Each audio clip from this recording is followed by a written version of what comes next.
Serikal oduoko chien nengo mar mbolea nyaka Sh2,000 kuom gunia mar kilo 50 ka owuok e Sh2,500. Kaka jafwambo mar Lilian Atieno leronwa, sirikal bende olando fungruok e nengo kodhi mag oduma ka owuok e Sh300 nyaka 150 kuom kilo ka kilo. Seche ma piny yudo midhiero kaluwore gi lokruok futo mar kor lwasi, sirikal oyango ni jopur koro biro chulo Sh2,000 ne ogunia mar kilo 50 ne yudo mbolea ma nengo gi ogonyore, mopogore kod kaka ne gichulo Sh2,500. Sirikal bende oyango ni nengo kodhi mag oduma dhi lwar gi 50%, ma nyiso ni kilo achiel mar kodhigo dhi bedo Sh150 kowuok e Sh300 mosebedo. Sirikal geto tiyo gi Sh6 bilion e siro chenro no.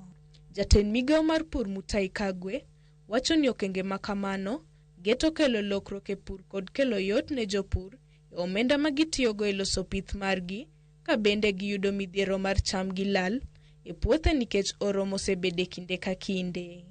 Nengo mwandugo koro osebedo ka ridore chakre Sh7,500 mane nyiewogo kilo 50 mar mbolea higa 2022. Nonro mar sirikal yango ni madirom gunde milion 33.5 mag mbolea osechwal ne jopur ma kwan gi oeyo milion 1.9 chakre higa 2022. Mano osemuonyo Sh milion 78.7.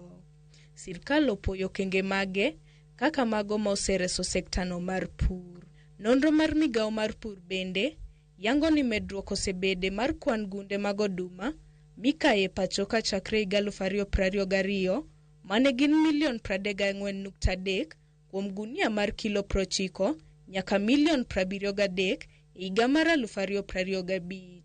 Bende sirikal yango ni kwan gunde mag oduma miome pinje maoko kikele pachoka osedok piny gi 66%.